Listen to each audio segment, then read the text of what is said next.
O pão nosso de cada dia nos dá hoje. Manos queridos, com uma pergunta retórica eu quero desossar essa carne ou esse pão, não é? Que pergunta é essa? Dá para perceber que a pessoa abençoada não é necessariamente o dono da rede de padaria? O dono do supermercado? Mas que o abençoado pelo Senhor é também a pessoa simples, que trabalha todo dia, que vive uma vida simples, mas que tem o seu pão do dia para suprir a necessidade do dia chamado hoje. E que o dia de amanhã será novamente um outro hoje. E, portanto, sempre será o dia da gratidão, porque o seu hoje estará garantido no pão presente hoje. Vale lembrar o porquê nós estudamos sobre a ansiedade no começo dessa temporada, sobre o reino de Deus em nós. Para muitos religiosos vazios de sentido, pedir o pão da fé, o pão da confiança em Deus, pedir o pão que não falta e que sempre produz gratidão no hoje, é pouco demais. Para esses, essa oração de Jesus é bobinha demais. A dos que acham que ser abençoado por Deus é preciso pedir a poupança gorda de milhões para garantir. É preciso pedir 5, 10 casas. É preciso pensar em tudo que pode sobrar, mas não naquilo que não falta. Para muitos, para ser abençoado, é preciso sonhar com materialidades em grandes quantidades que garantam um futuro na busca pela paz, pela tranquilidade, pela segurança. Mas aí vem Jesus e simplifica tudo. Ah, não! Esse nosso de cada dia é o elemento da gratidão, de uma relação em gratidão. É o motivo do culto diário. É o encontro pessoal com o dono do pão em cada dia vivido. Olhando assim, dá para entender a razão de Jesus dizer que era mais fácil passar um camelo no fundo de uma agulha do que um rico entrar no reino de Deus. E ele aqui não está falando de salvação do inferno depois de uma morte aqui nessa terra. Estamos estudando sobre o reino de Deus para compreender essa coisa. O rico, por seu turno, frequentemente ancora a sua vida, ele penhora a sua segurança e a sua paz naquilo que ele possui. Ele vai perdendo o culto, ele vai perdendo a gratidão diária, porque o motivo dele não é dinâmico, de cada dia, mas é vida fixa, no acúmulo do que ele já tem ou do que ele ainda procura ter. A gratidão de um pão diário conquistado pela graça da boa colheita, fruto de um digno trabalho, tem mais sabor. Um pão desses tem a cobertura saborosa, deliciosa da gratidão, que não cabe no peito, porque até o ventre satisfeito por esse pão não suporta a ingratidão. No entanto, esse nosso de cada dia não nos proíbe termos bastante bens, abundâncias guardadas. Mas se isso acontecer, nós não podemos perder a essencialidade da adoração diária, da gratidão, do pão nosso de cada dia. Para não sermos uns avarentos, uns idólatras das posses, para que essa materialidade não tome posse do coração, da alma do possuído. E gente possuída por bens materiais, por dinheiro, tem dentro de si uma espécie de demônio, porque o único outro Deus que tem nome, Jesus dá o nome para ele de Mamon.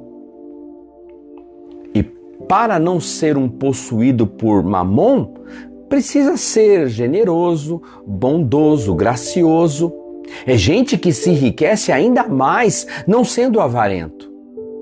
Gente salva disso sabe que não é um faraó do Egito que vai levar tudo consigo para dentro da própria tumba e que depois, ironicamente, é roubado por ladrões escavadores e arqueólogos. Porque para a eternidade se leva rigorosamente nada.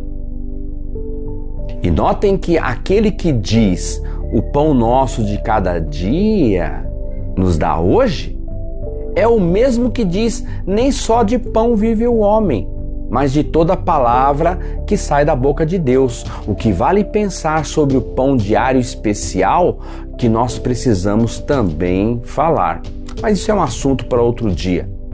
Agora, não cabe equívocos aqui. A oração de Jesus é a que confia no sustento de Deus todo dia, da pessoa que não vive ansiosa e que não acha que a acumulação de poupanças e poupanças para gerações e gerações resolve. Se acontecer, aconteceu.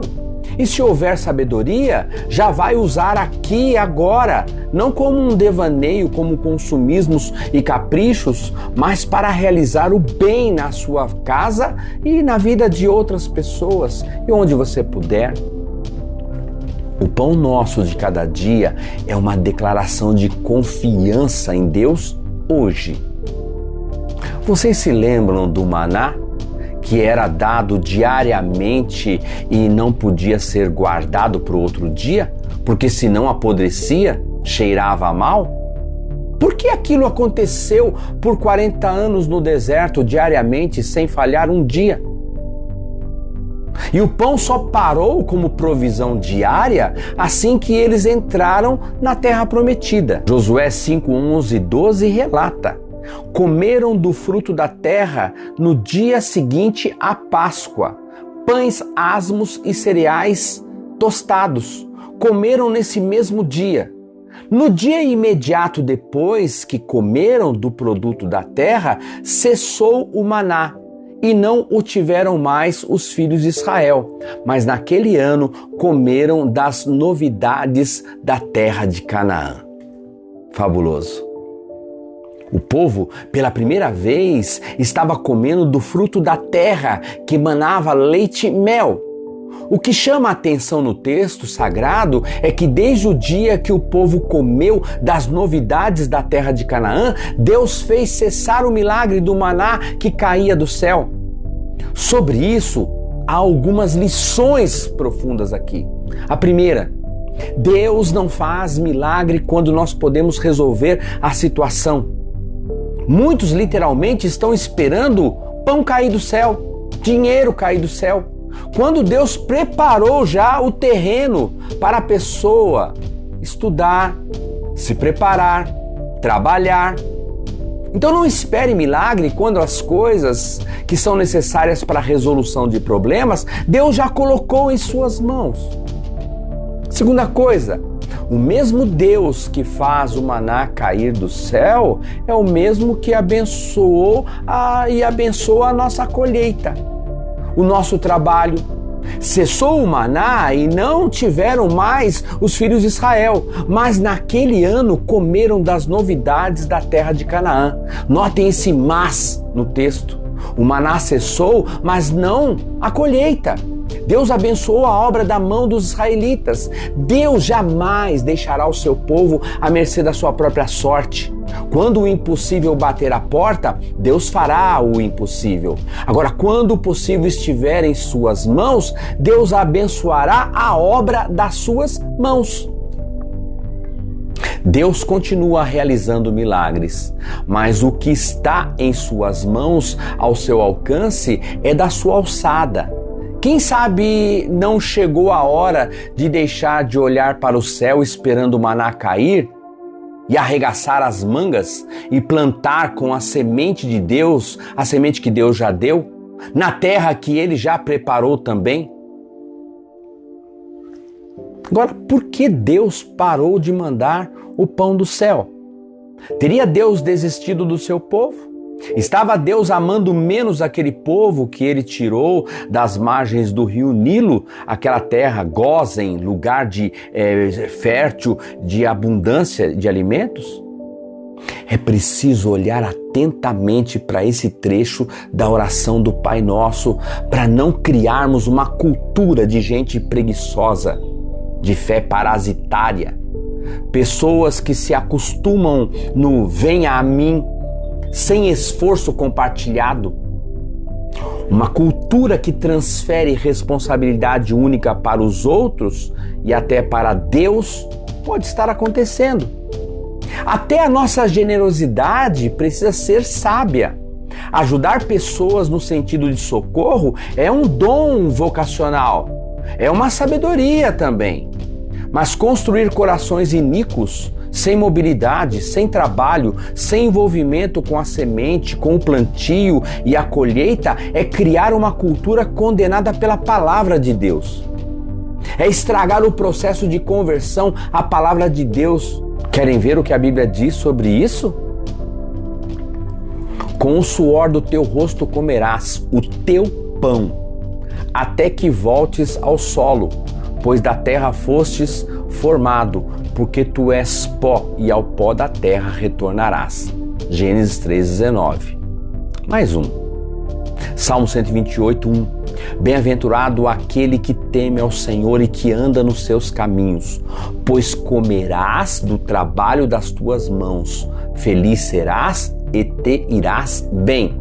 A tua mulher será como a videira frutífera aos lados da tua casa, os teus filhos como plantas de oliveira à roda da tua mesa. Eis que assim será abençoado o homem que teme ao Senhor. Por último, 2 Tessalonicenses 3,10. Porque quando ainda estávamos convosco, vos mandamos isso, que se alguém não quiser trabalhar, não coma também.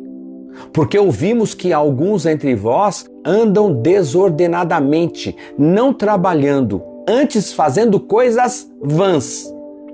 A esses tais, porém, mandamos e exortamos por nosso Senhor Jesus Cristo, que trabalhando com sossego, comam o seu próprio pão. E vós, irmãos, não vos canseis de fazer o bem. Socorrer é fazer o bem. Socorro é um dom, mas não uma bênção viciada. Socorro é eventual, não um sistema de abuso e comodismos de almas ignorantes da bênção do pão nosso de cada dia. Eu teria outras dezenas de textos da palavra de Deus para autenticar uma boa conversa sobre isso. Por hora nós paramos aqui. Mas olha que assunto bom. Deus os abençoe.